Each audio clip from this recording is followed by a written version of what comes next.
So somebody should remind me to start recording the stuff.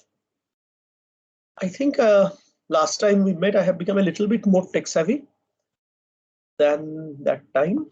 So now at least I can probably download my stuff. Yeah, and we will do the class exactly in the way we used to do. I'll use a PPT file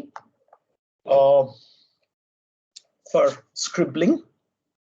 So let me now, what next? Share the screen.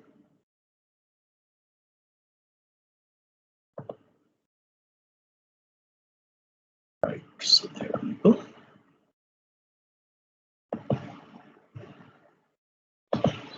Right. So the screen is visible to everyone.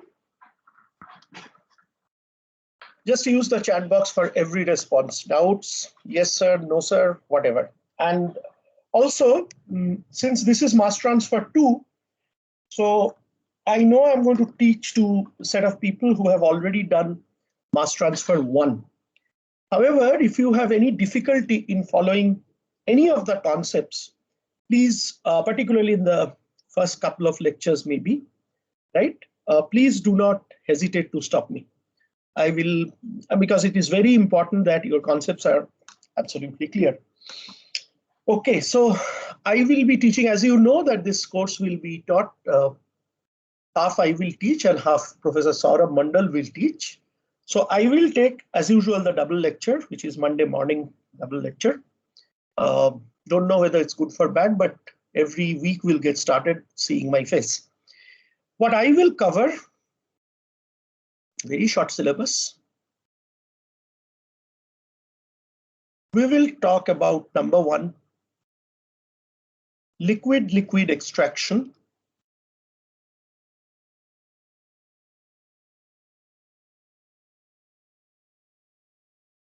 And number 2, we will talk about leaching. Rest of the stuff like humidification and things like this, Saurabh will teach. In fact, this class I have taught CPC, the psychometric chart. What Professor Mandal teaches, you will find a lot of utility of those psychometric charts and the associated contexts, associated concepts that we have talked in his part. Okay, and if time permits, typically, though it looks very small, it's quite heavy actually. If time permits, we will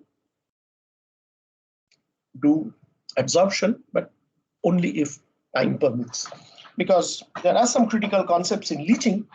And of course, liquid-liquid extraction, the way you handle extraction problems is completely different than whatever you have done so far. So it might take a while. The only other thing that I need to highlight,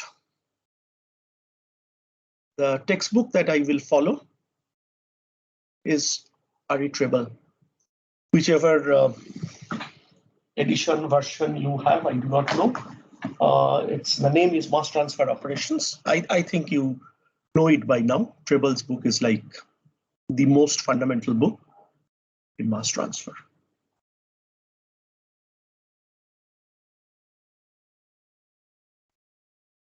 And in fact, the name of the book itself is very interesting, Mass Transfer Operations. So to be very honest, whenever you are talking about mass transfer, actually, almost in all cases, the mass transfer is happening through diffusion of some form or the other.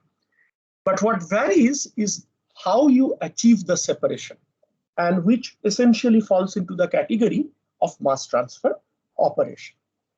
Okay, so let us get started straight away. Liquid-liquid extraction. Nobody calls it liquid-liquid extraction. Everybody calls it extraction. Today is the first day, therefore we are also very formal and we are referring to it as liquid-liquid extraction. But I can guarantee that within 15 minutes time, I will be referring it as extraction, nothing more than that. So anybody knows what is extraction? Even if you don't know, let us get started before I start throwing the questions. It is essentially a mixture of two liquids.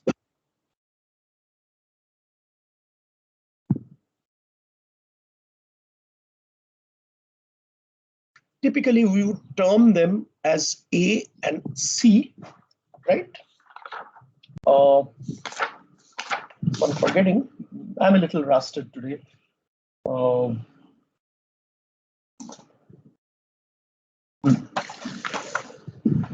From which it's a mixture of two liquids, A and C, and you have to separate them.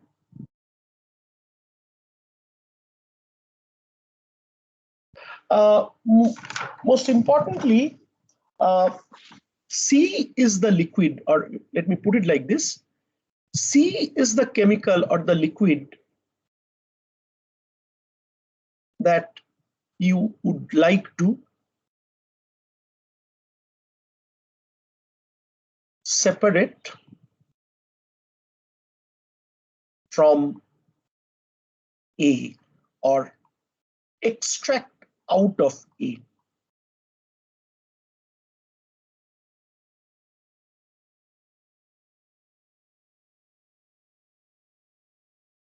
Right? So here is the idea that you have a liquid mixture.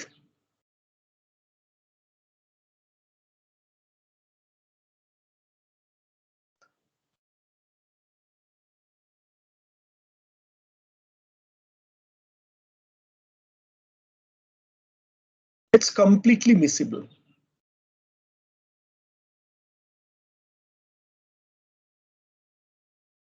You want to separate C.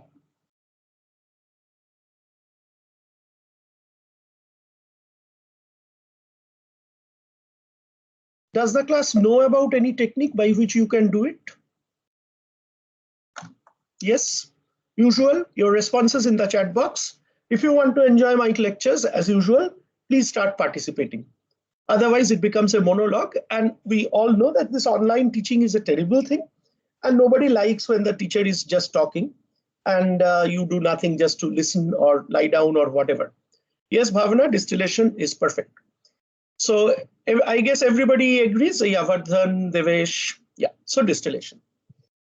So if we all know about distillation, the question that arises is why I have decided that, or there is another full-fledged chapter on another technique that allows you to separate two liquids.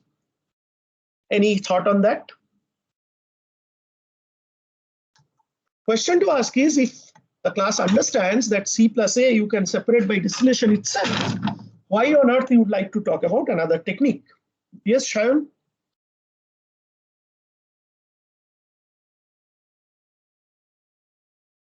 Anybody? Samira, are you there? Can you respond to this? Agreeing to the fact that distillation is already known and is there and may be quite easily doable. Temperatures to be close for distillation? Right, Odrija, very good. So Devesh, I don't know what you wanted to mean. In fact, Odrija's answer is perfect. So distillation may not be possible if the boiling points are very close. You need to understand from the scratches, right? And I am teaching, so we must understand every point. Why at all you are going to talk about another technique when you know distillation is already there? And the answer to this is, this technique becomes inevitable in case distillation is not possible. And it is not possible if the boiling points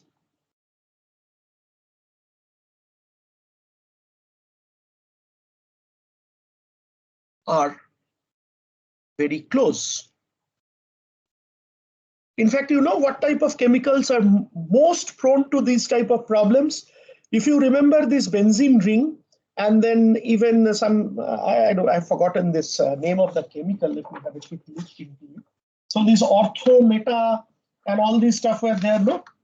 So yeah, so aromatic and paraffinic hydrocarbons, where they have these orientations like ortho, meta, stuff like that. So their molecular weights are very close to each other, right? So typically these type of chemicals have very close boiling points, right?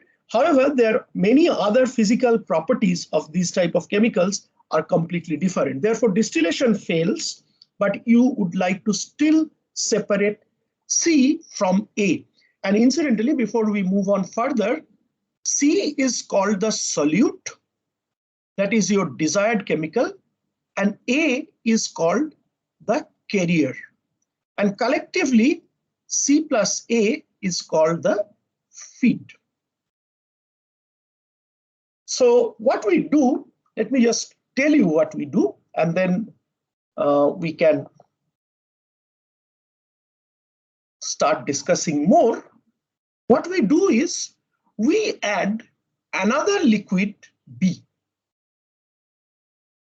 Everything is liquid here. Please remember this. Everything is liquid, right? In fact, that is the fundamental difference between extraction and leaching, which we will learn slowly. So what we do, we mix another liquid B. So in the simplest form, your extractor, this is your extractor, which can be just a drum, liquid drum, or a bucket, or whatever. That itself should work, right? Oh, sorry.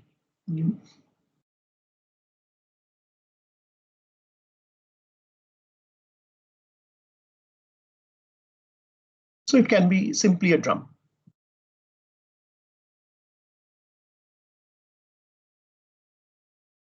Right? So all you do is you mix this pure B and A plus C into this drum. Okay. Incidentally, B is called the solvent. Right? Anybody can think of what is the procedure that is desirable? Here are the steps that we already know in 15 minutes. You have a mixture of A and C from which you would like to separate out C, or you would like to separate out C from A, and distillation fails. Distillation is not going to work. So what we have done is we have added another liquid with this intention of separating C out from A. We have added another liquid B. Can anybody think of any desirable properties of this system so that you can essentially achieve what you were trying to do? Or maybe it's a little too premature to already ask the class, but anybody has an answer? Okay, the desired property or the desired process is C should, no, Shayan, it doesn't react. C should dissolve. No, it's not absorption. Rushi. C should dissolve more in B than A. This is one of the requirements. All of you who are writing reacting or reacts, no reaction. It's just a physical change. So here are the conditions. C should have, or I would now put it, C should have higher solubility in B than A. Here we go.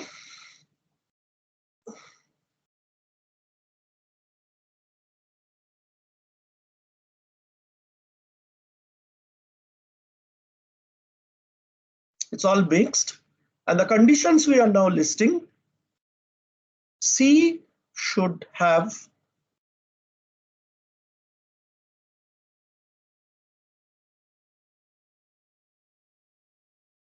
higher solubility in B than A. If this happens, what will happen? If this condition is met, what will happen? Vardhan, are you there? Samarpita, are you there?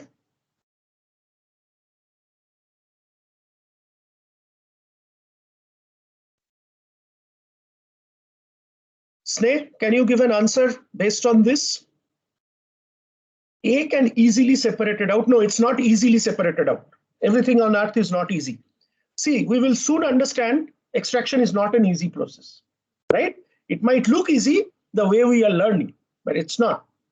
So what is desirable, there is another condition, A can easily be separated out, then using distillation we can get B. Yeah, so distillation or whatever. So the whole idea is, I have only, let me just tell you, the disclaimer is I have only told you the half of the story as of now. So if this condition happens, then you have a mixture of A plus C and you introduce a liquid B, right? And C, the molecules of C realize that we dissolve better in B, right? We dissolve better in B. So C now behaves in a very, no, boiling point rise. Sharon, please do not overcomplicate things. It's just a solubility effect, nothing else. There is no temperature effect in extraction. Let me finish. Let me finish the story. While all your comments are welcome, it is also my responsibility to nullify the wrong concepts. One of the wrong concepts I saw, reaction. People were talking about reaction. That is wrong. And there is no thermal effect as of now. Ideal solutions as of now. So what happens is, since C has higher solubility in B, so therefore C will be, the molecules of C will leave A, or at least some of the molecules of C will leave A and go to the phase B. Okay, if you have understood, it's fine. If you have not understood, just hold on for a minute. My next question is, any comment on the relative solubility of A and B? Just give us 5 minutes, give me 5 minutes. The concept will be absolutely clear. Relative solubility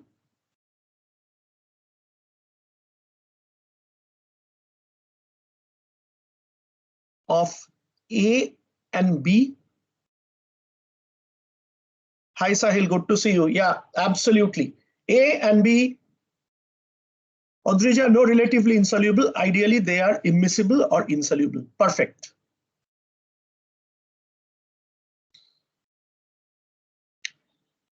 So now what happens is, within this drum, essentially what will happen is you will have a A-rich phase and a B-rich phase. Because A and B are immiscible. However, C has solubility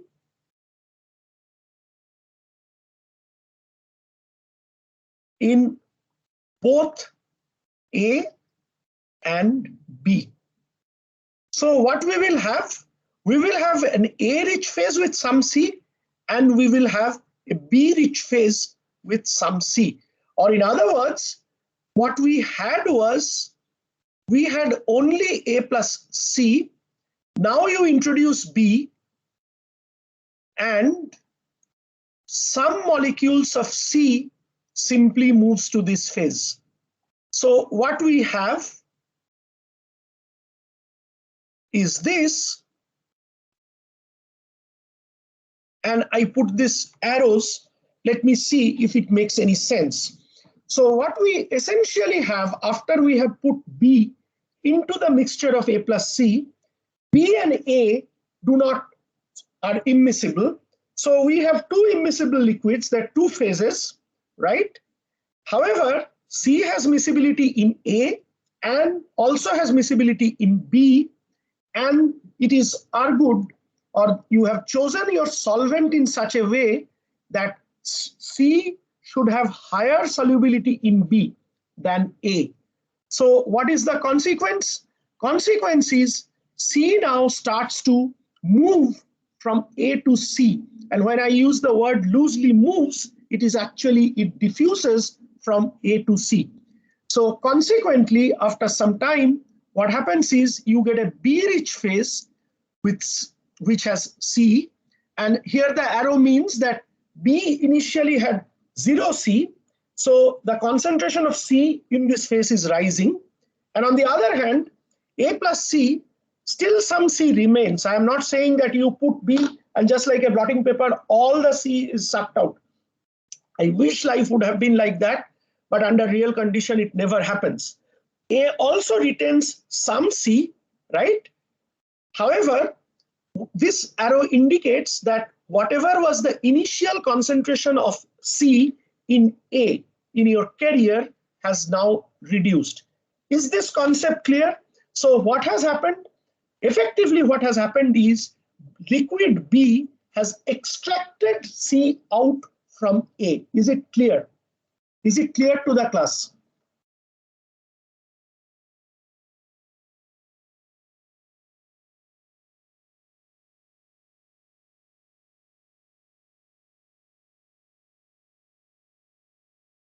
Extracted C out of A. So this is extraction. Now, one more others. I'm not teaching to only 7 people. How many are present? So 78 people are present. Okay. If you do not tell me, give a feedback, honest feedback that you are understanding or not, I will never be able to convince you or penetrate into your mind. There are so many of you, all of you know me very, very well, right? Why this silence? Aman Kedia, have you understood? Onik Mondal, Awais, Ayush.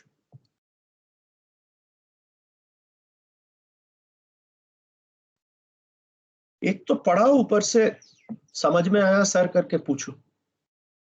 त्रिदीप्ता, Soham, Shoumik, Vatsal, Rishi, clear to everyone? Microphone switch off, please. Hello. Hi. Yes, sir, you taken my name? Yeah, so no, you don't need to unmute yourself, right? Oh. What is the CPC time? That's strange.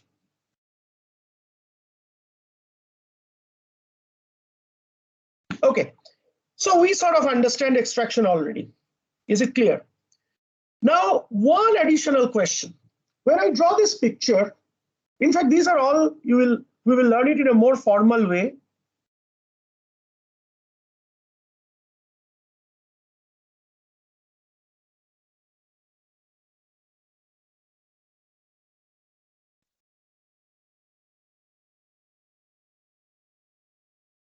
Here is a point I'd like to highlight. When I draw this picture, and pretty much the class is convinced that this is exactly what is happening, there is one additional condition that has been satisfied. Can anybody highlight that? There is one additional condition that has been satisfied here. That has to be satisfied in order to get this picture. Let me redraw it. All of you know that I teach very slowly. So we had this as the feed. We had this, the solvent. And we mix the two liquid.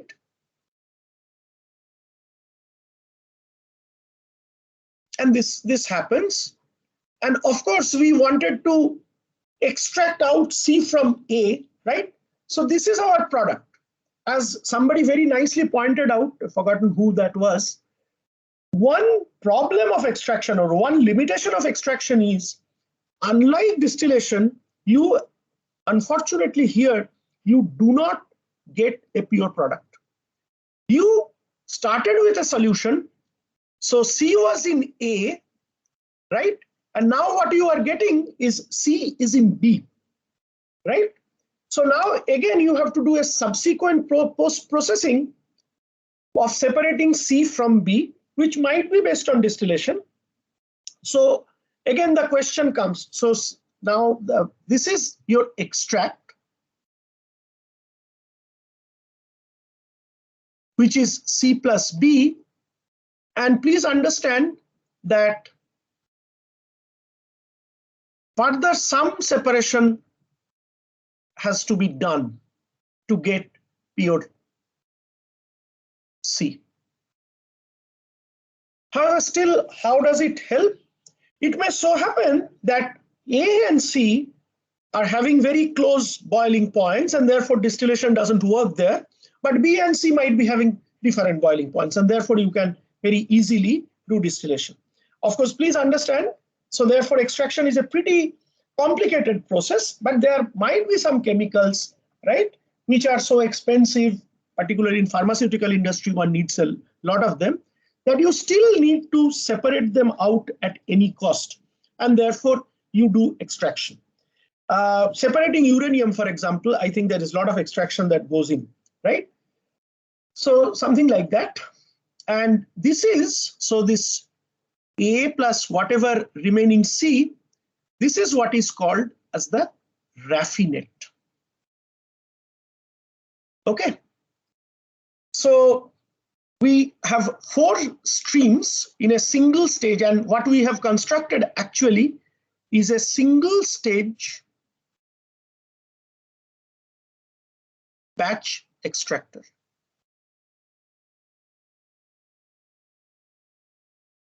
And honestly speaking, it can simply be a drum. However, so essentially we have 4 streams. We have a feed, we have a solvent. Solvent is often pure, right? So the other thing you need to understand is that from this mixture of B and C, or the extract, right? From this extract, after you separate out pure C, the remaining B is generally recycled back as the solvent.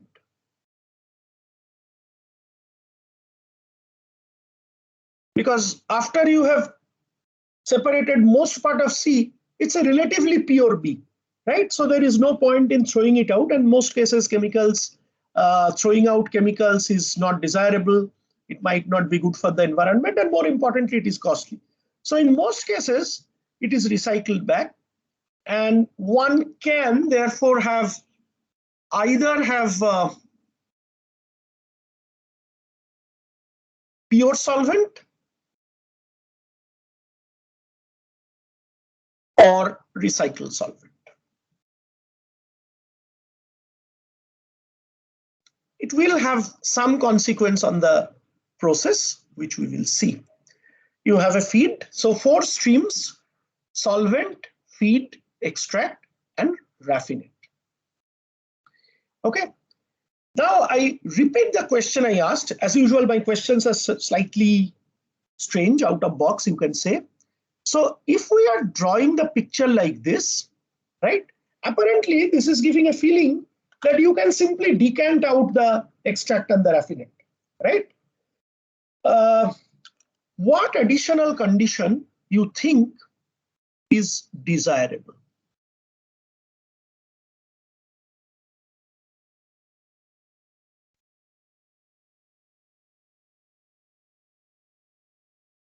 Shayan Haldar, very good.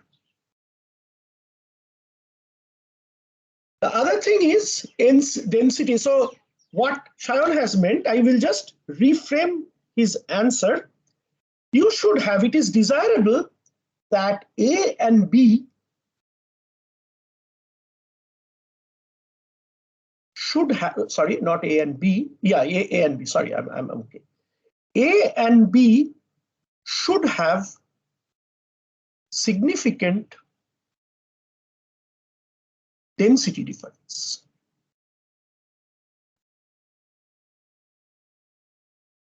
You really do not need to have B having lower density or A having higher density.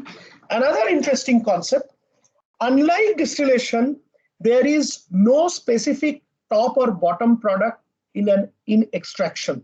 So you can, what does it mean? Quite a few informations going on in quick succession. So just give me a few minutes time.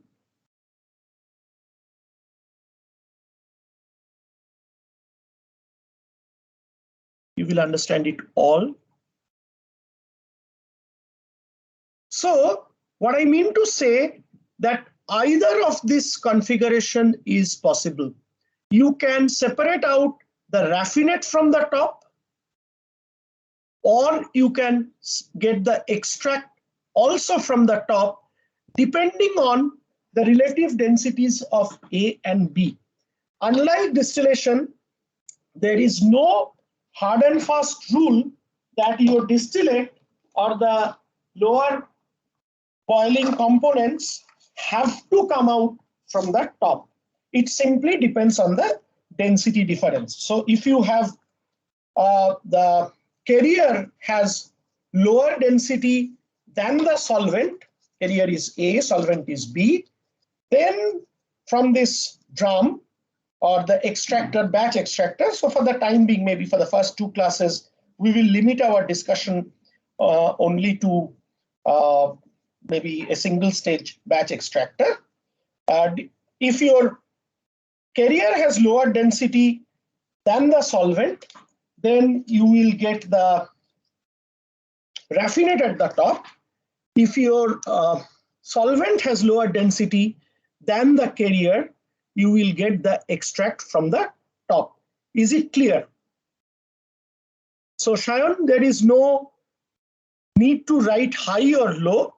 What is desirable is A and B should have significantly different densities. This is a desirable property from the standpoint of operation. This is not mandatory for achieving extraction. And obviously, the next question that comes in is what happens? Hardly, Odrijan. Hardly. Good question. Hardly. Just hang on. I am coming to something interesting. What happens if A and B? That's a very good question, but let's not talk about it. Overcomplicated questions, let's avoid at the time for the time being. What happens if A and B have comparable densities?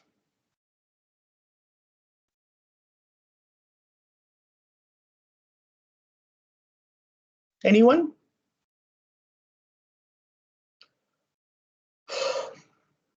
Adrija? Shayan? Yashvi?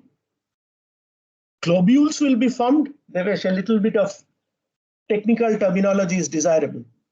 So, anybody else?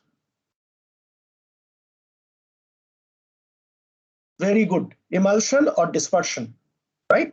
Emulsion or dispersion. Emulsion is the right word. So, please understand that you have met all the necessary conditions. What are the conditions? B is immiscible with A. C has higher solubility in B, right? So these are the two basic conditions that are necessary to be met out to achieve extraction, right? And then you mix everything, and then you end up getting some stuff like this. Again, A can be the continuous phase.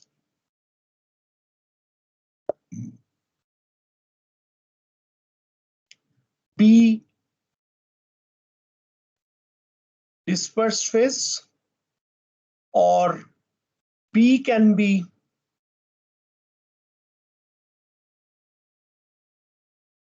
continuous phase and A, dispersed phase. So let's say these are B. So B is the dispersed phase. This is the condition we are talking about. So every dispersed domain of B will contain C. No problem. Extraction has been achieved. The concentration of C in A has dropped, right? But what is the problem of this as compared to this?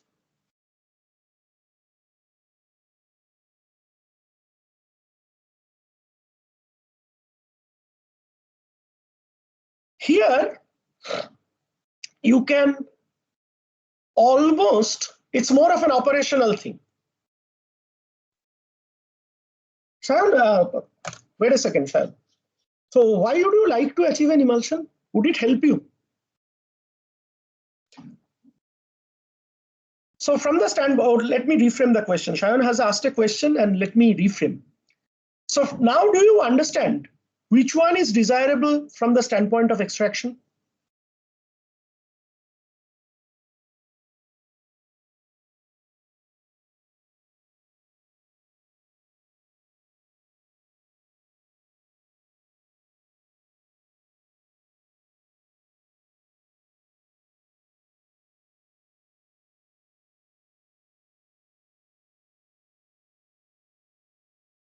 Emulsion will not help. That's it. And now I guess you all understand why I gave this condition. A and B should have significant density difference. If you do not have a significant density difference, then the probability of forming a emulsion or a bicontinuous gel-like structure or something like that is more. And what is the problem here? Problem here is later anyway you have to separate B plus C.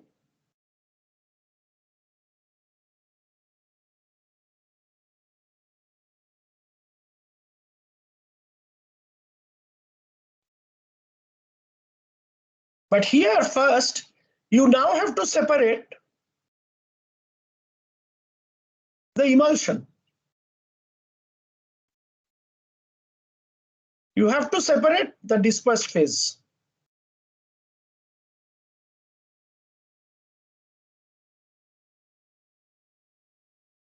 Is it clear?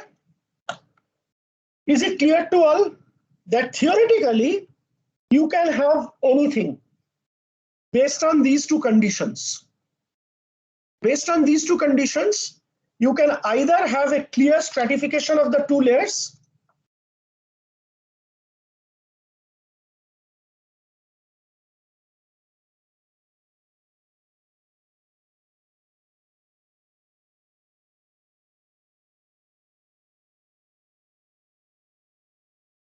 just a minute. So either you can have stratified layers or you can have emulsion. And now, from the standpoint of the operation, this is not a scientific requirement, but it's more of an operational requirement. It is desirable to have a system where we have stratification. Because if you have stratification, drawing or separating the two phases, that is the extract and the raffinate, will be easier. Instead, if you have emulsion, you now first have to have a separation process for separating the emulsion, separating the dispersed phase and the continuous phase, right? And once you have these two phases separated out, then again you have to look into which amongst your dispersed phase and continuous phase is your extract, right? And from there, again, you have to separate the solute from the solvent. Is it clear to all that from the standpoint of operational or from the operational requirement of the process, it is desirable, it is much desirable if the carrier and the solvent has significant density difference, because then there will straight away be stratification and separating out the extract and the raffinate will be easier. Is it clear?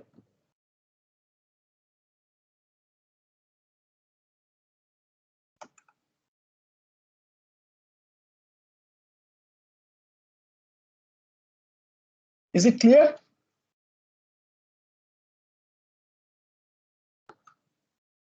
So first two, I would repeat that A and B should be as immiscible as possible, right? And C should definitely have a higher solubility in B than A are mandatory requirements, right? While the third one, that they should have a density difference, is a desirable condition. Okay. Now, what we can do is extraction. There is some specific notation which I have to introduce now or later. And there is another important concept of this phase diagram of three components. Okay, now let me ask one quick question. So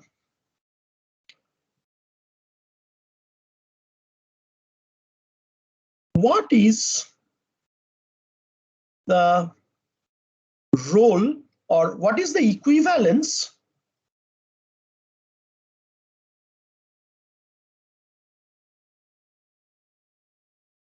of the solvent in distillation? This is maybe a 10-minute detour from our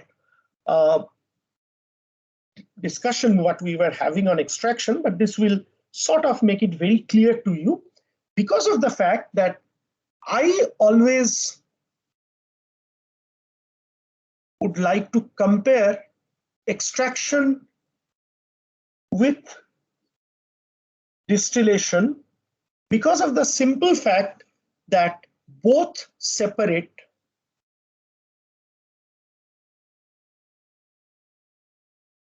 two liquids. Little bit of simple talking. So what is the solvent doing? The solvent is separating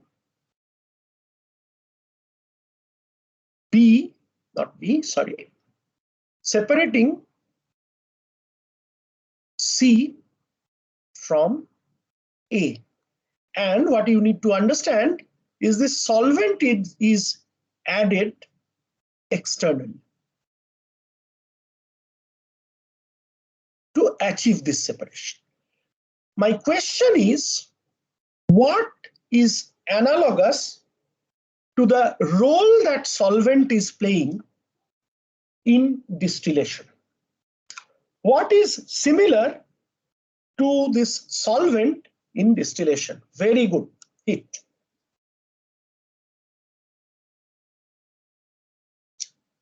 So what exactly the heat does?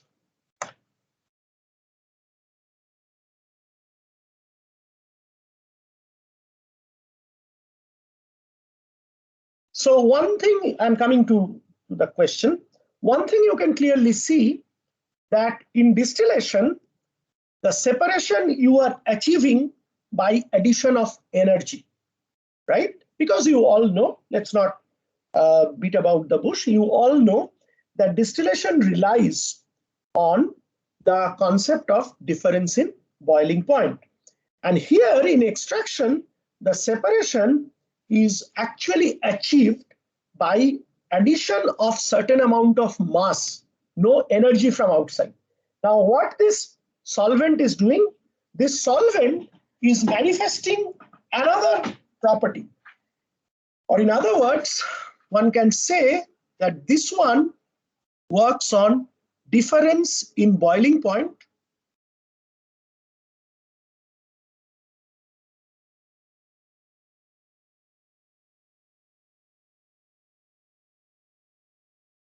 here. This one works on difference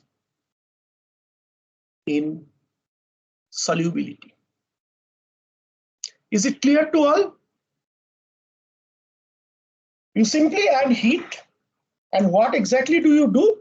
You actually take a liquid mixture to a two-phase region to achieve distillation, right? That all of you agree? All of you understand? And what you do here is you add a third phase which manifests or exemplifies the difference of solubility of the solute in the two phases. So what is the complication that comes in? Complication in the simplest form, this remains a two-component system. And this becomes a three-component system. Agreed? Agreed? All of you agree to this? Okay. So if it is a two-component system, what is a typical phase diagram you use? Or, okay, let me ask another question. So if you are talking about distillation, I guess you all know about the McAfee method?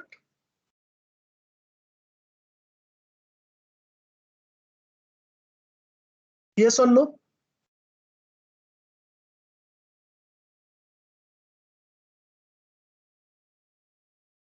No? How have you calculated the number of stages in distillation column?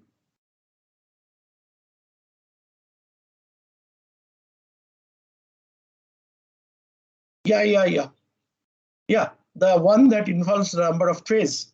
The one that is level 101 for distillation. My God, what is going on?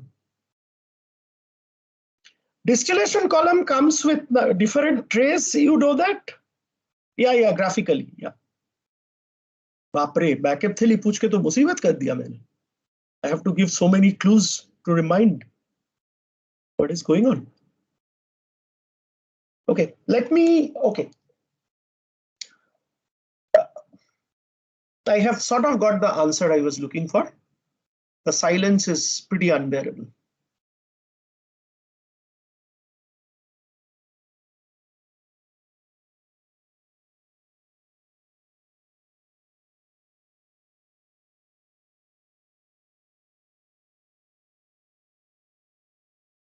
Every year this thing happens. I have to take time to explain this.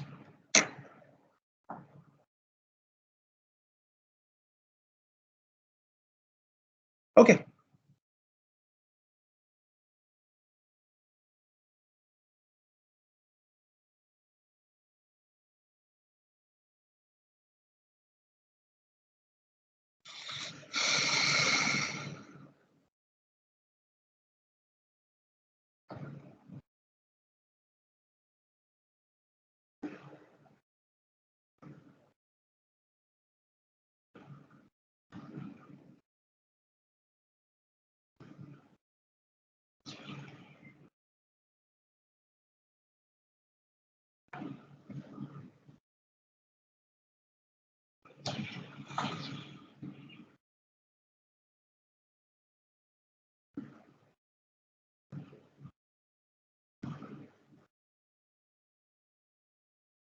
This you have done?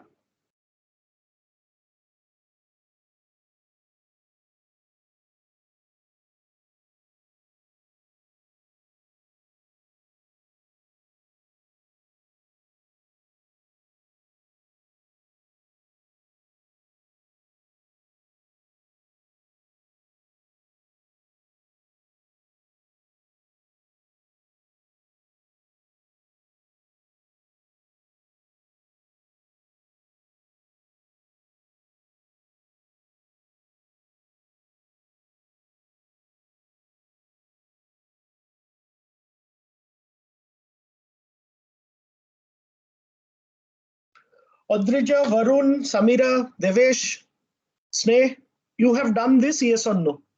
I don't want to waste time.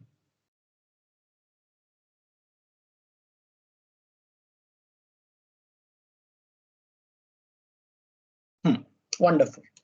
Of course you would have done it. I expected a little bit more enthusiastic response. So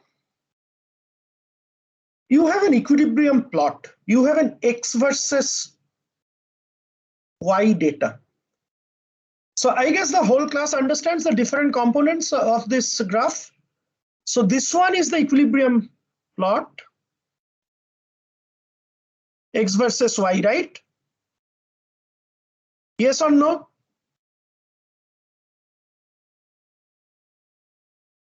So in order to start this problem, first you have an x versus y data, right?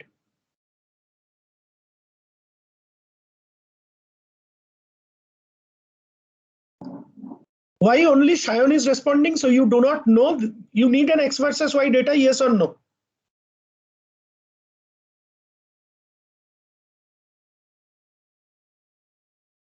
Samira, Varun, are you there? Okay, equilibrium data, very good. So you need an x versus y data. I have forgotten the full thing.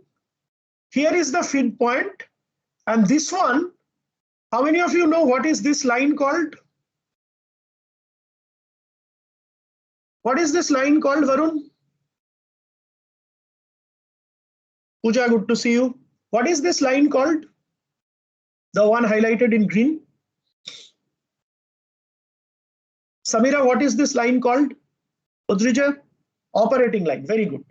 So you see, you know it all. So this is the operating line.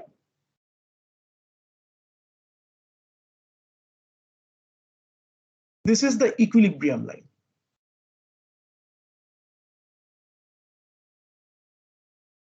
And then you construct these steps. Each step corresponds to one theoretical stage. Okay, so you also have operating line. I'm coming to certain very conceptual questions little later. They are not related to extraction, they are related to distillation. But the reason I dug this out is, what is this x versus y data? How do you get it? Don't tell me that it is given in the textbook or it is given in the question paper. How do you get it?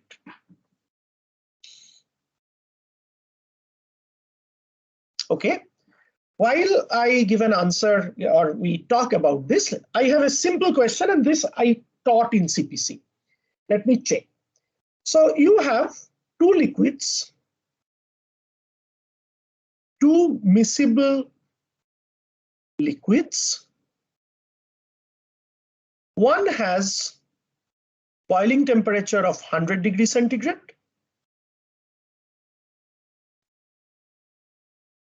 And the other, okay,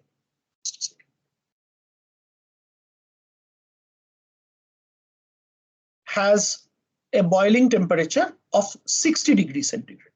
TA and TB means boiling temperature of A and B. Boiling point of A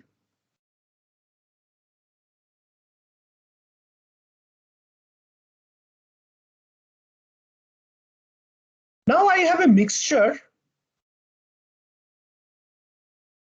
of 1:1, 50-50 of this. What will be the boiling point of the mixture?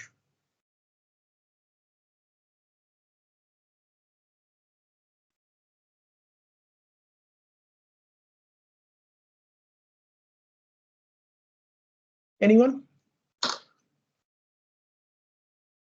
What will be the boiling point of the mixture? 160, 50-50 composition. Yashvi, are you there?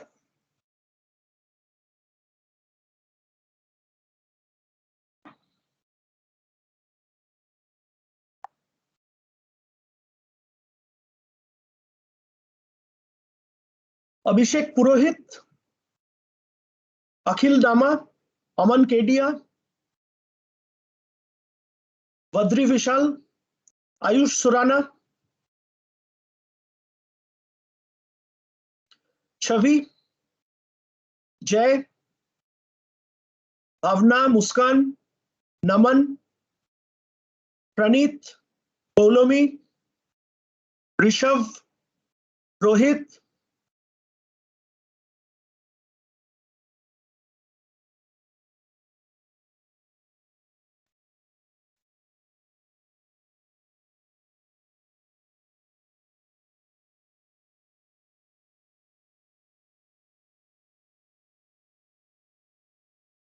Yeah. What's the boiling point of the mixture?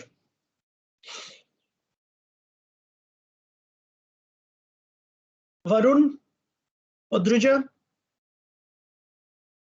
Shoham, but can you pinpoint? They don't form azeotrophs. They don't form azeotrophs. Very simple. Shoham, I'm not talking about all complicated things. Very simple. No azeotroph, nothing.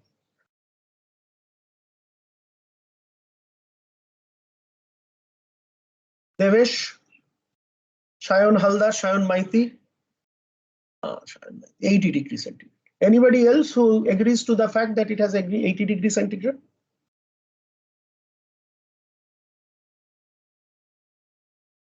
The silence is stoic actually. Many are silent. Odrija, your take. Samira?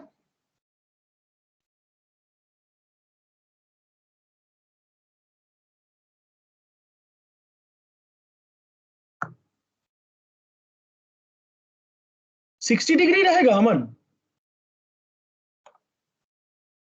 Okay.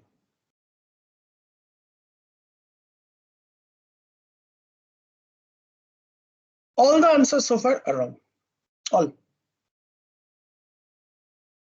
I am pained. I won't scold you, but I am pained. How does the phase diagram look like? Two component, two liquids, right? Two liquids phase diagram. How does it look like? इसमें ज़्यादा reduce your level. कोई Raoult vault कुछ नहीं होता है. Simple thing. Pressure is 1 atmosphere. Okay. I have to spend some five minutes on this. Give me 5 minutes. I'll just make a cup of coffee for myself, come back. If you want to take a break, this is the time. I will clarify the concept.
Okay, welcome back.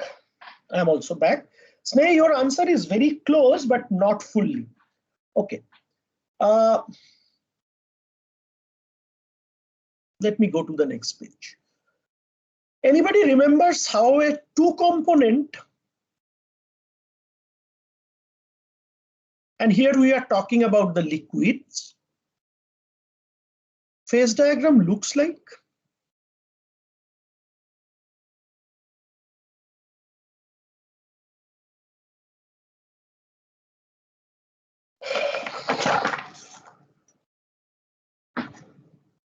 Because from the answer that I have got, I'm very clear why I'm wasting time on this is you need to understand from where this XY data comes.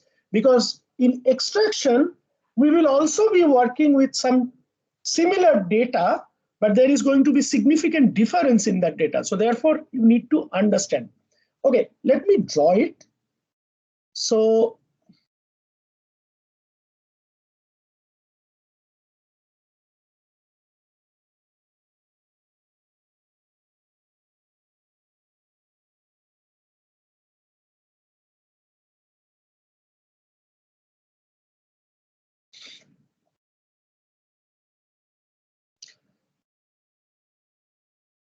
we start from the basics. Everybody remembers the single component phase diagram? I remember with great enthusiasm, I taught this to this class when we talked about the phase diagram of water. And many of you did those regulation experiments to understand what is so unique about the phase diagram of water. So I think I got the axes correctly. I may have got them wrong. So everybody remembers this is a single component phase diagram. This is the triple point and this is the critical point, right? So this everybody remembers.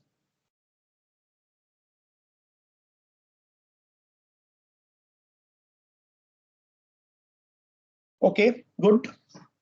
And all of you remember the phase rule?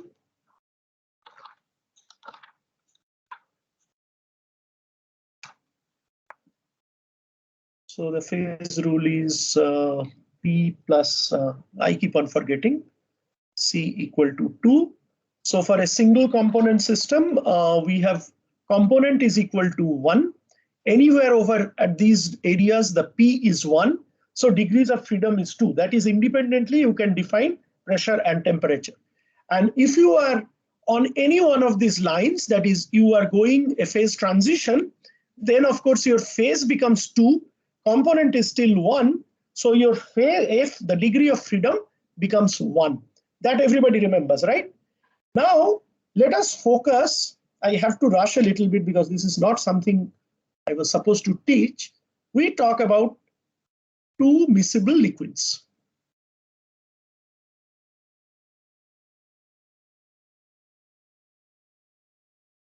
And whenever you are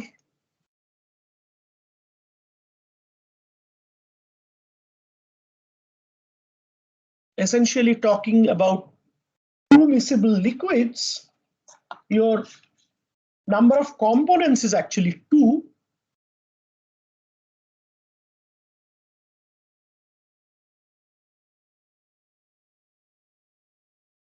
So your component is 2. Both are in the liquid phase. So phase is 1, right? And your therefore degree of freedom is actually 3, right?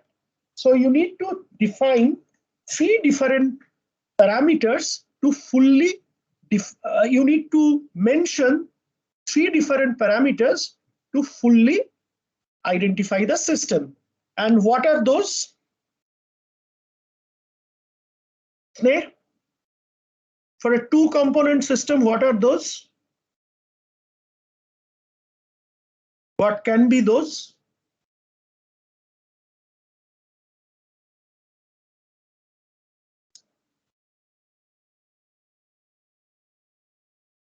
Samira, Varun? Not solubility, composition. Very good. Very good, Adrija. Pressure, temperature, composition. Very good. Very good, Tanmay. Mole fraction or composition. So how do you, so essentially you see that you have a degrees of freedom 3. How do you typically construct a graph phase diagram for such a system on a 2D plane, that is on a sheet of paper? So typically what you do, either you take pressure or temperature as constant and then only you can represent. So typically what one does is P equal to constant. The most common form is at 1 atmosphere. Because boiling point and whatever we are mentioning, these are normal boiling points. So the pressure is 1 atmosphere. And then can somebody tell what are the axes? So axis is the composition is the x-axis.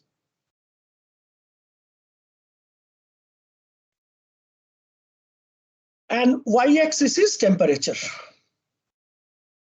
What is x and y? X is the composition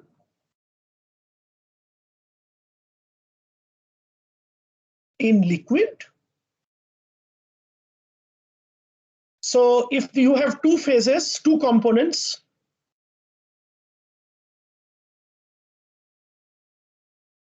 A and B, then of course XA plus XB is equal to 1.0. And what is Y? Anybody knows what is Y? Y is the composition in the vapor phase.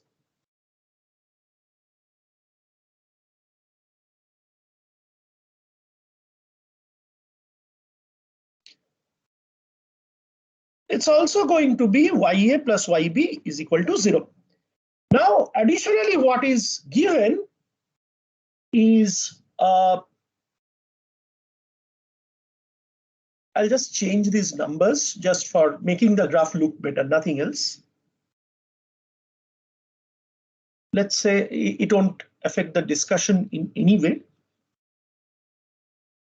These are the, so TA, the boiling point,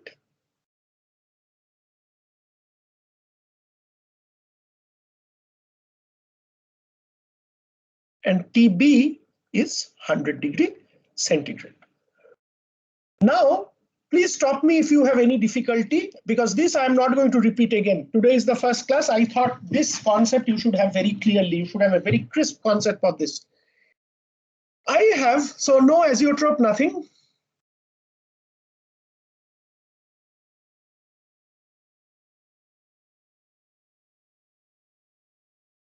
I am now looking at two temperatures, 40 degrees centigrade and let's say 120 degree centigrade. And let's say my XA, if it becomes heavy, please tell me. I will reduce the pace.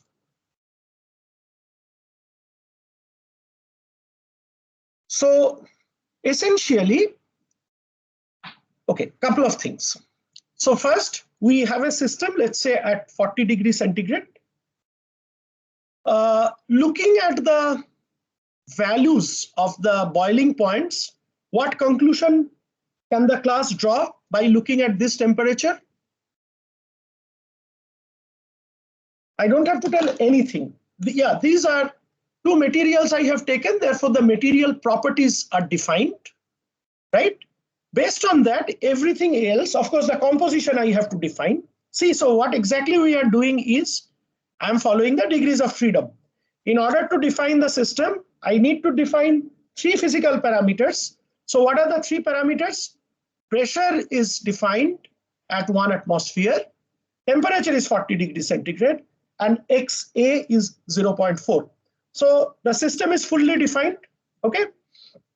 Yes or no? And by looking at these numbers, what additional inference?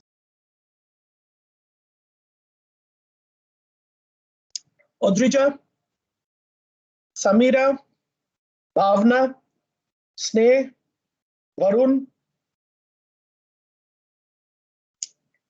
Shoham, no, not at all. And this, so, Okay, I will take your answer in a slightly different way. You have got it right, you have expressed it wrong. So the conclusion, both will be in liquid phase. Very good, Udrina. So at 40 degrees centigrade, you have a homogeneous liquid. From what you meant to say that at 40 degrees centigrade, there is no vapor. That's not the way to write.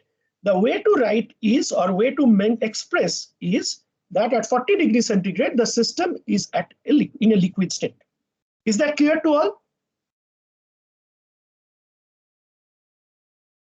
Is that clear to all?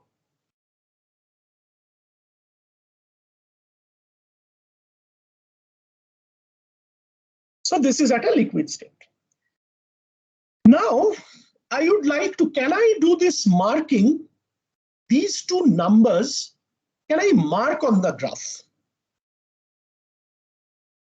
Shayan Haldar and Shayan Maiti, both of you. Can I do this, identify these 2 points somehow on the graph? Varun Balakrishna, where are you? I was calling your name.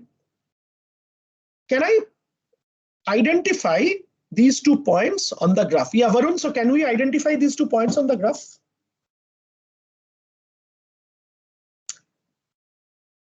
Vardhan, how?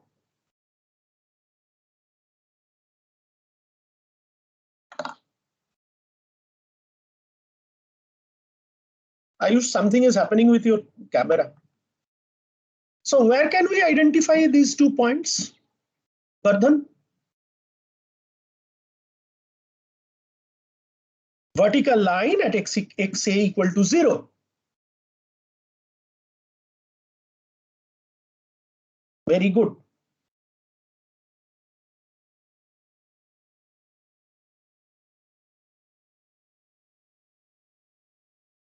I should just make a small correction that what we are showing in the graph, the axis actually is not x and y, it's xa and ya.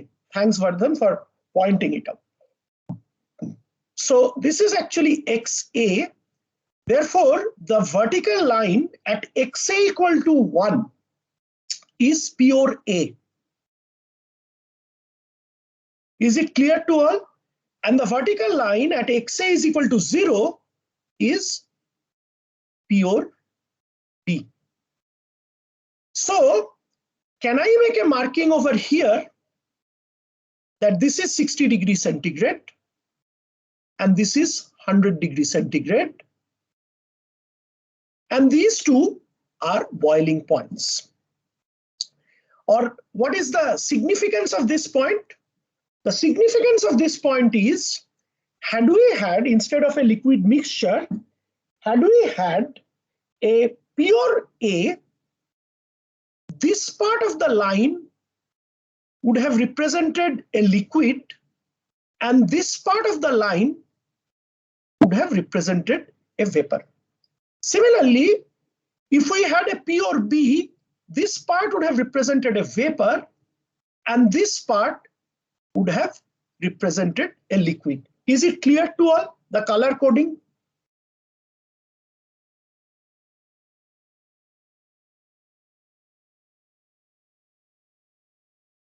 Okay, great. Now, where is our system?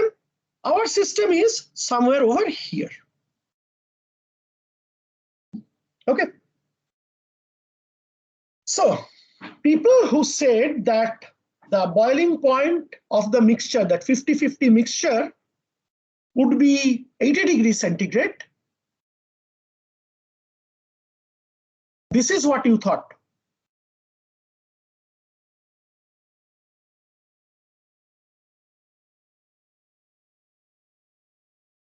You simply interpolated the boiling point. Right? Shayan Maiti. This is wrong. It doesn't happen. Instead, what happens is, when you heat up this, what do you expect to see?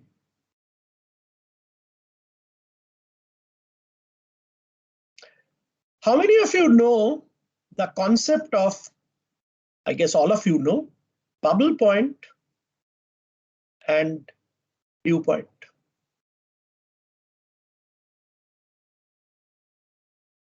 So what happens is, as you keep on hitting this liquid at some temperature, the temperature will be higher than 60 degrees centigrade and lower than 100 degrees centigrade. The first drop of vapor will appear. As you heat up at some temperature, the first drop of vapor will appear. Okay? And this vapor will contain what?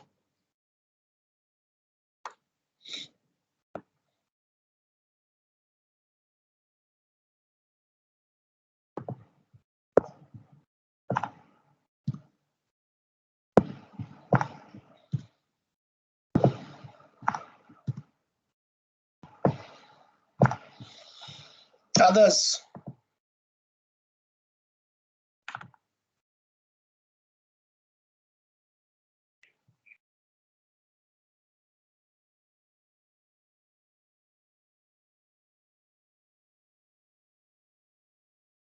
Now the words are coming out, right? So this is it. And our system, T equal to 40 degrees centigrade, XA is equal to 0.4. Achha, before we move on to what happens during the transition, now I say that, okay, I have heated this system up to T equal to 120 degrees centigrade, right? So since here the whole class concluded that since the boiling points of the two constituent liquids are 60 degree and 100 degree centigrade, and our system temperature is 40 degrees centigrade, therefore the system is liquid. This is the conclusion you drew. So what is the similar conclusion you can draw about here? The boiling points are 100 degrees centigrade and 60 degrees centigrade, and temperature is 120 degrees centigrade. The system is in the vapor state. The class agrees to that, right? The class agrees to that.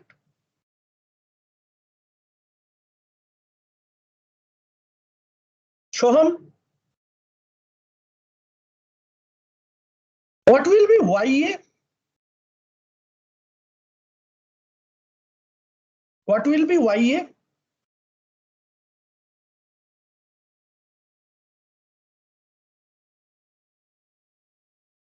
Shoham talked about YA equal to 0 and YB equal to 0. So I'm specifically asking Shoham, anybody else can answer.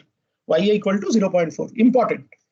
That from the liquid, this is extremely important. I want all of you to remember this and understand it very clearly.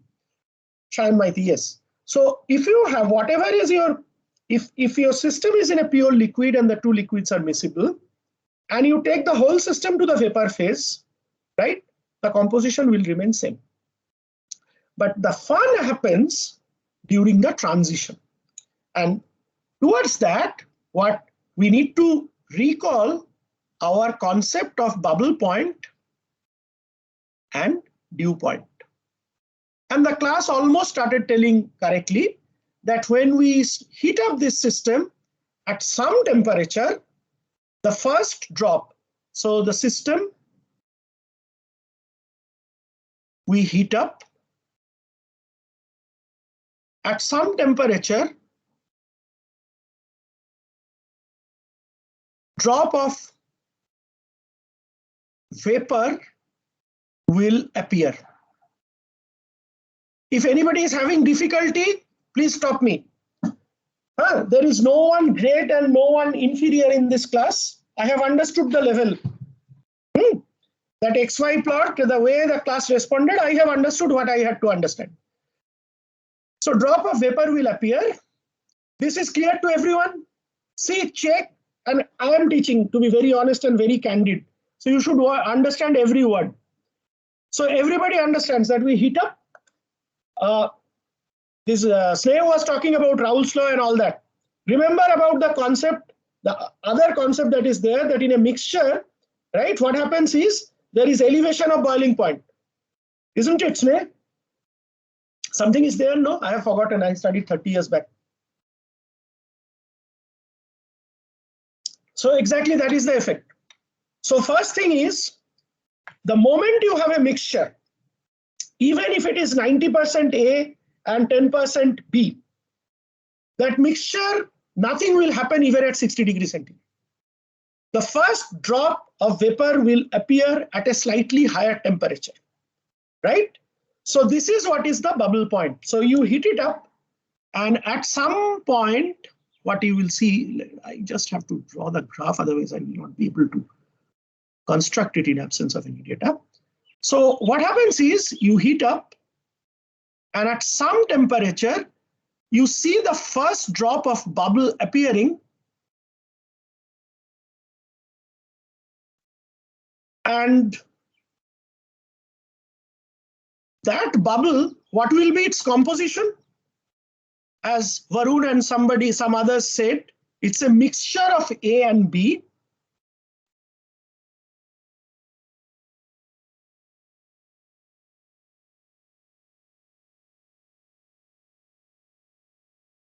Right? Any other comment about the likely composition?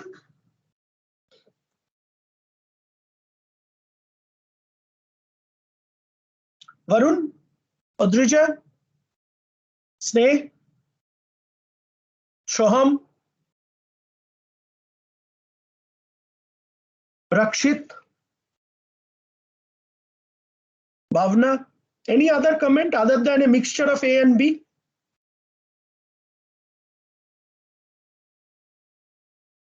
Samira?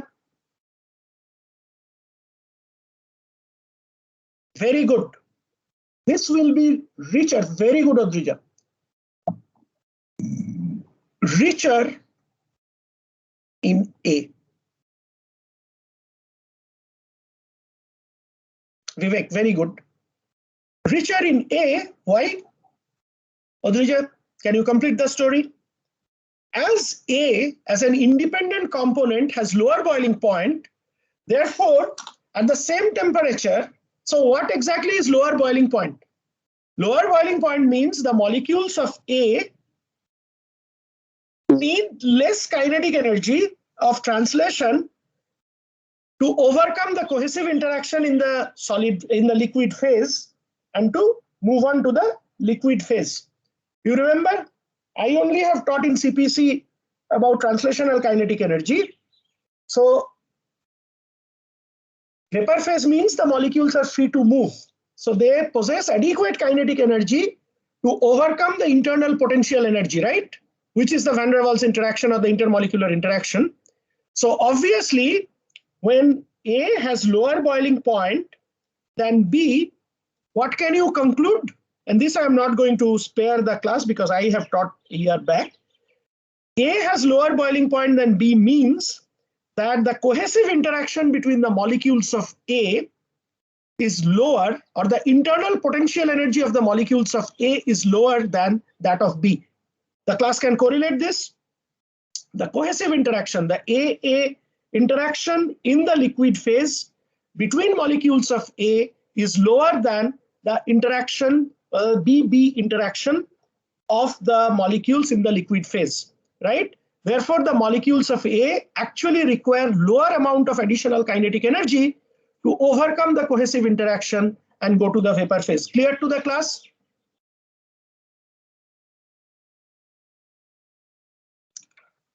So, is it clear? And if this is clear, then we understand that yes, indeed, this is the bubble point.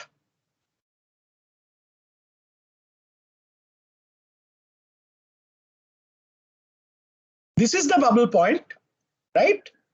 And you get a vapor phase also, right? So therefore, here the composition of A is YA, XA. Here the composition is YA, right? And anything else? somebody wrote, Varun or Shoham, I have forgotten, this XA here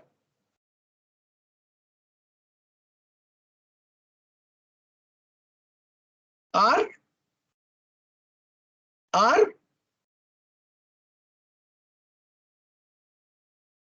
yes, are in equilibrium. Very good. See, you know everything. So I don't know why the class was fumbling. And therefore, what is this line called?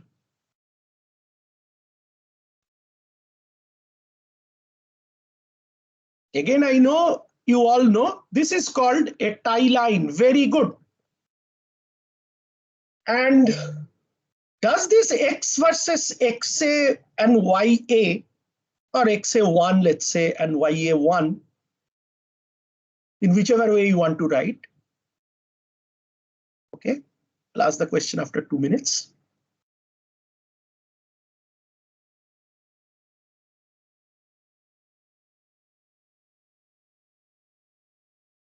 So fine. This is the bubble point. Now what I do is, okay, bubble point I have achieved. I heat up the system a little bit higher. Let's say to this temperature. What will happen?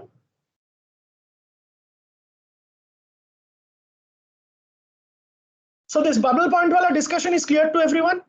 And we all understand that this bubble point is going to be higher than 60 degrees centigrade and obviously lower than 120 degrees centigrade. Is it clear to everyone? And now what I have done, I am almost through with what I wanted to teach you. Now what I have done is I have heated up the system, right, slightly higher than my bubble point temperature. Of course, what is obviously going to happen is more amount of vapor will appear. So again, there will be two phases, liquid and vapor. But now the amount of vapor has increased, but also the composition of vapor has changed. So this is the composition of vapor now at this new temperature, YA2, and this is XA2.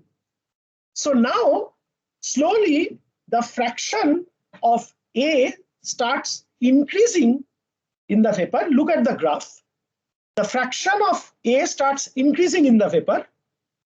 Starts reducing in the vapor. Fraction of B starts increasing in the vapor because you are giving more amount of energy. Molecules of B need higher amount of energy to go to the vapor phase. So now there is more energy, so some more molecules of B are going to the vapor phase, right? And now what is happening is also B is moving away, right? So more amount of A has gone to the vapor phase. So the liquid is becoming richer and richer in B, because closer it is to this point, it is richer in B. X equal to 0 means it is rich in B. However, even if you have not understood, doesn't really matter because this concept is clear to everyone, should be clear to everyone. However, what is more important is this XA2, YA2 are also in equilibrium. Is it clear to all?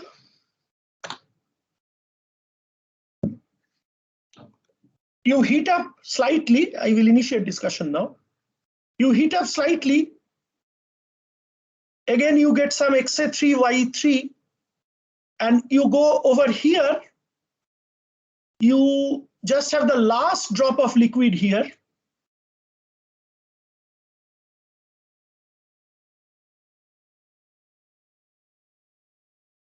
And you cross it.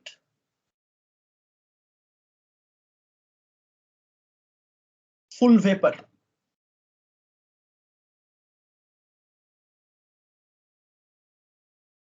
Is it clear to everyone?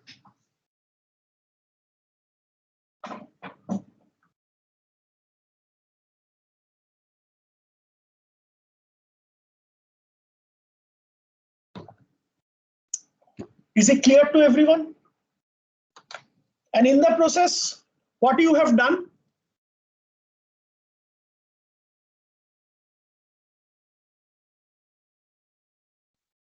In the process,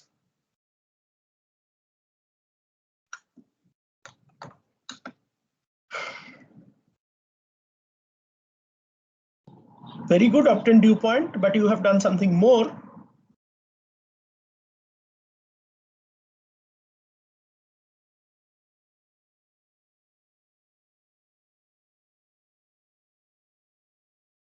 Separated you A and B, Soham, no, you have not separated A and B, because ultimately when the thing has gone to the vapor phase, you have not separated. Now Vardhan is speaking the right thing. You have generated the equilibrium data, right? And can you now correlate back to this curve? What do you see here?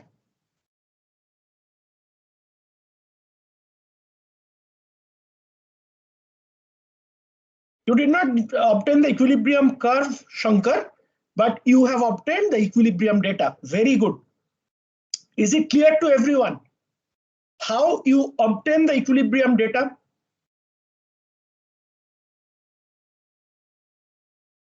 So now, let me redraw it.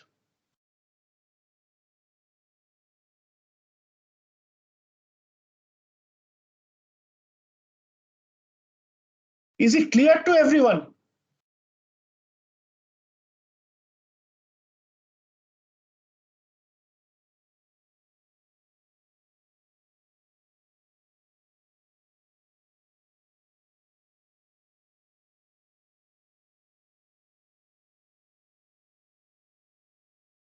So each one of these points,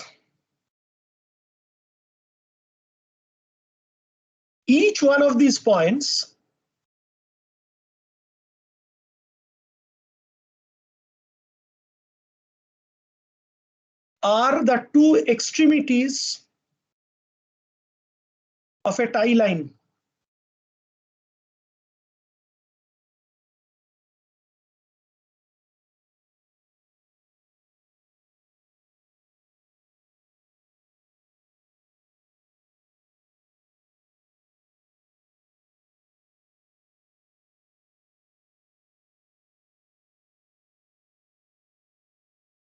That is clear to everyone?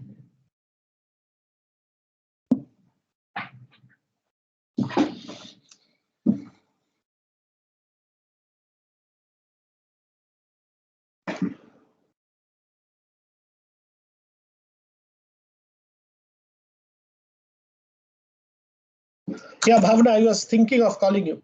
So can you tell what is so special about this XY plot?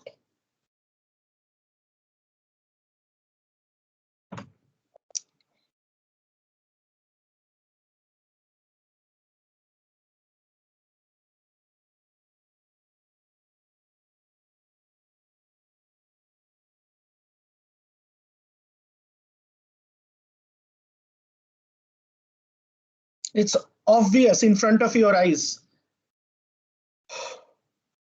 Shankar, can you tell what is so special about this XY plot?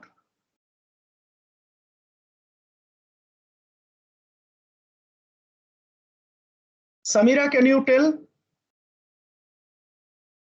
Akhil, Nama, can you tell?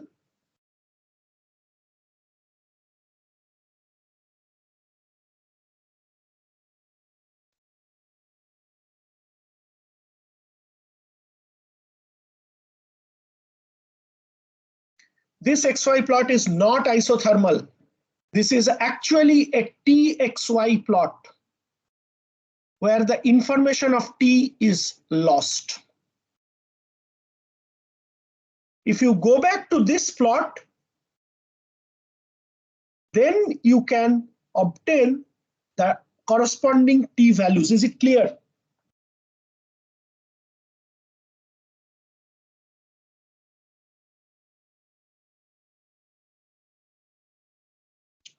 Take a minute to convince yourself this is an important concept. This is the reason. Of course, I wanted to show you because talking to you, I had a feeling that you are not very clear from where this XY plot comes. It's very simple. This is how it comes. And also, I am quite disappointed to see that people commenting, and these are my trap questions, you can say, The moment I say composition is 50-50, people think, okay, it's just average hoga. A liquid mixture does not have a, this is something I taught in CPC, probably you were too young at that point of time to understand and appreciate. A liquid mixture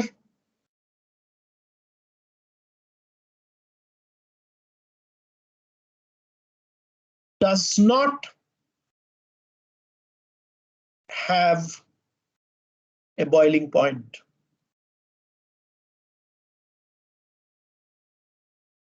Or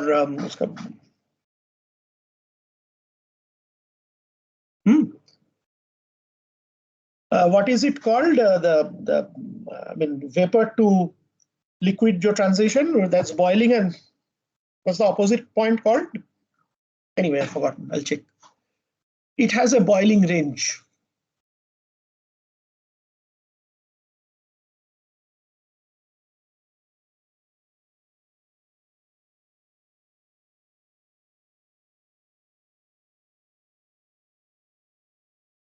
Everybody recall this? This is clear to everyone? The boiling range will be between the bubble point and dew point at that composition.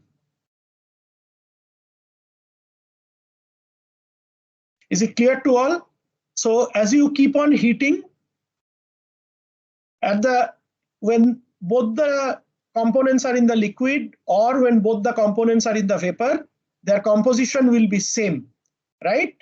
But the transition from the liquid to vapor will be through a two-phase region. The appearance of the first vapor will appear at the bubble point, and the last liquid will disappear at the dew point. So this is in fact the Tx plot. This is in fact the Ty plot, or this is the bubble point curve. This is the dew point curve. Is it clear to all? Suddenly the class has become silent. So this is clear to everyone. Odrija, are you there? Sneh, are you there? So is it crystal clear now?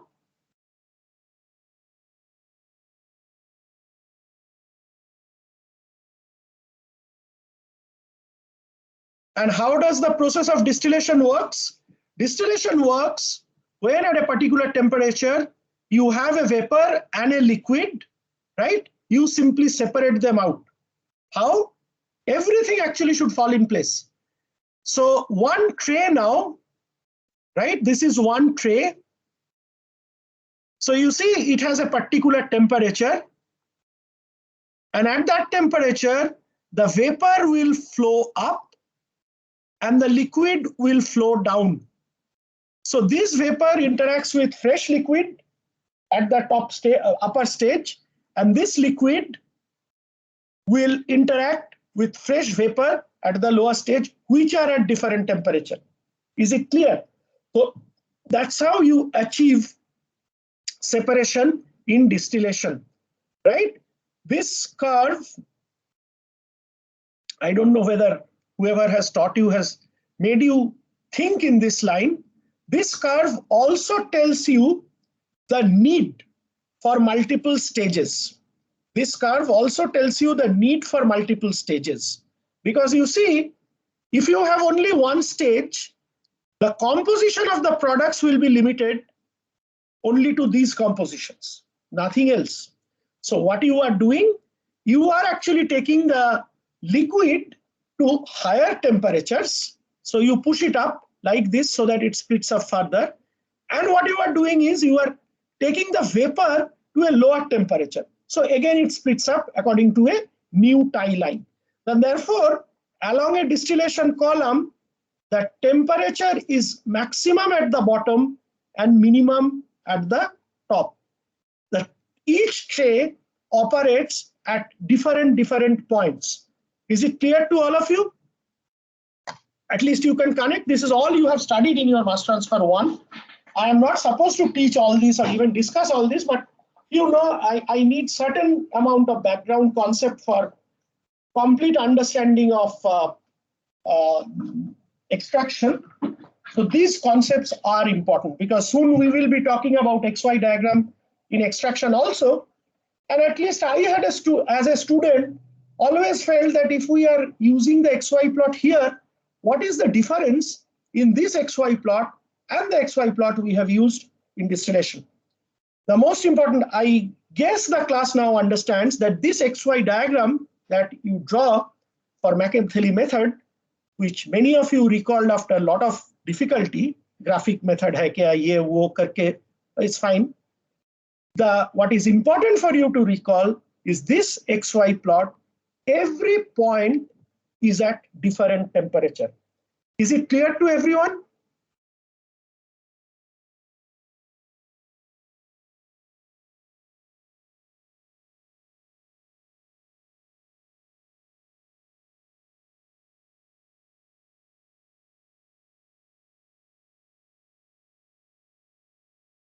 Okay. Yes, Samira. Yes. Dew point. So first thing is, good question you asked. So bubble point and dew point. So bubble point in all cases will be higher than 60 degrees centigrade. Dew point will be lower than 60 degrees centigrade. But both bubble point and dew point will depend for the composition, right? And n number of things you can conclude. If you have a rich liquid mixture, let's say we have 90% A and 10% B, then the bubble point will be slightly above 60 degree and the dew point will be much below 100 degree. Why? Because in a rich system, these are the points. Samira, are you getting me? And others, you are all getting me? So if we have a rich system, the bubble point will be close to 60 degree and dew point will be much lower than 100 degree. On the other hand, if you have a B-rich system, you will have a bubble point which is much higher than 60 degree and a dew point which is slightly lower than 100 degree. Is this clear?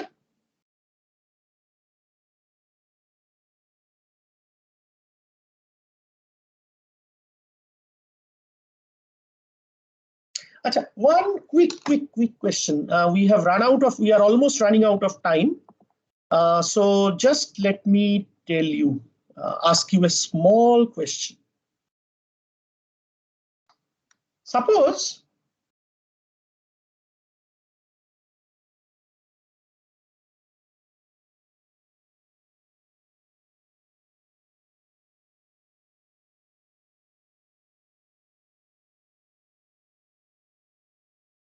typical my thought experiment type teaching. Good if you are enjoying, sorry if you are not enjoying.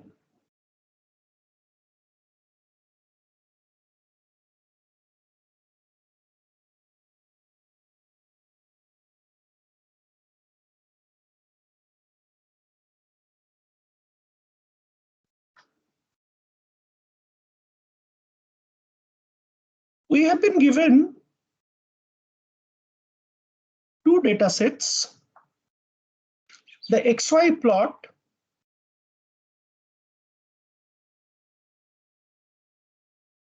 in one case looks like this.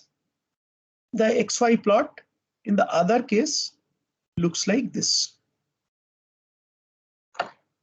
Which one is easier to separate by distillation? Which system?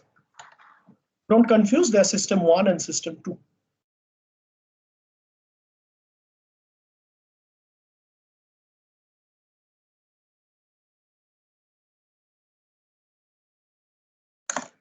Last question for today. We are just left with boiling point. Shayan, correct your language. Closer boiling points, yeah. You need to, Shayan, you need to sort of second one. Okay. So large difference in X and Y. Yes, Bhavna. So what is it called? How do you formally quantify the system? You cannot say that the system that looks like Professor RM, thick and fat, that is easier to separate out, right? So what is the scientific terminology for this?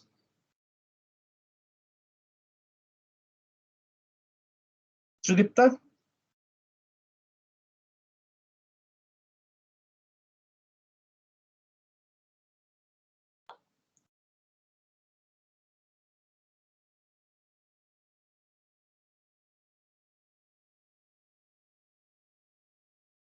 I'm sure you have heard this term, relative volatility.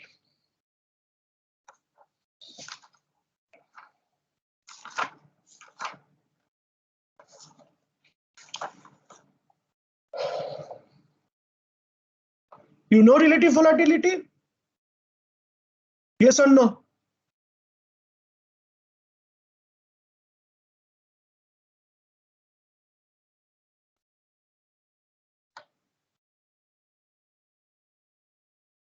What is relative volatility?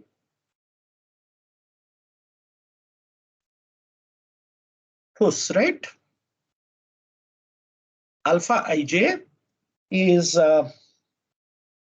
yi by xi divided by yj by xj. Here 1 and 2, right?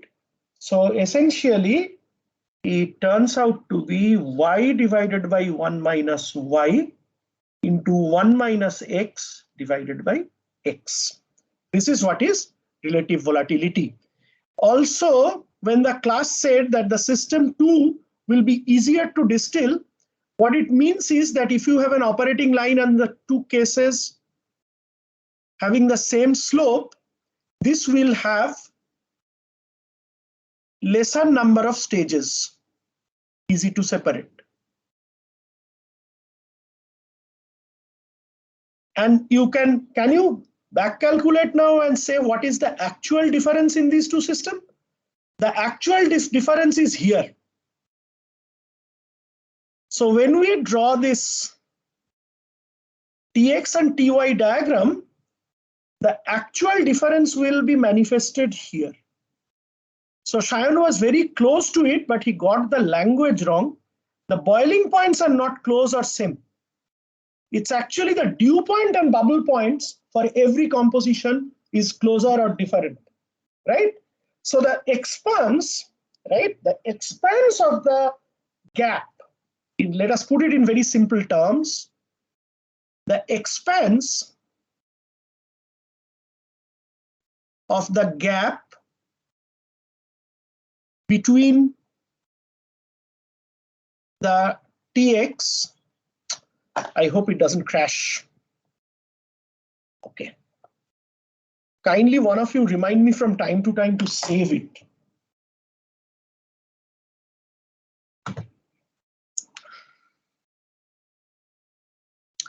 The expanse of the gap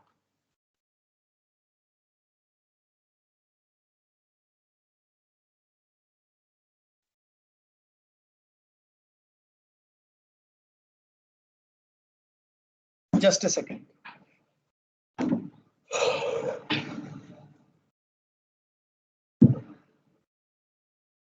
Laptop is also getting old like me.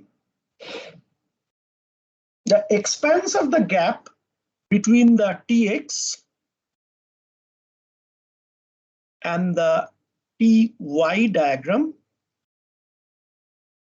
is more. That is the difference in bubble point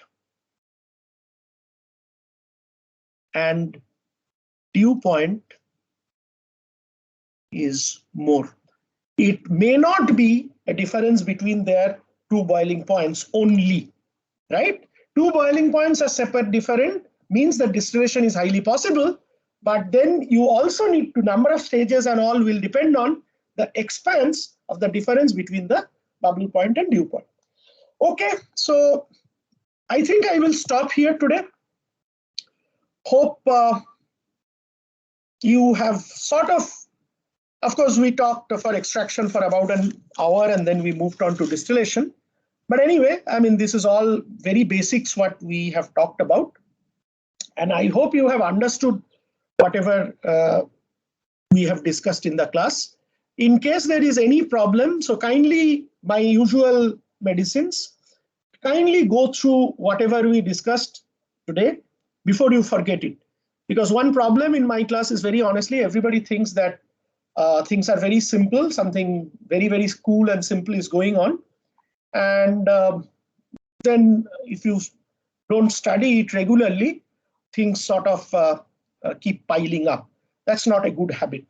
So I'll see you next Monday morning at 8 o'clock. Till then, goodbye. And all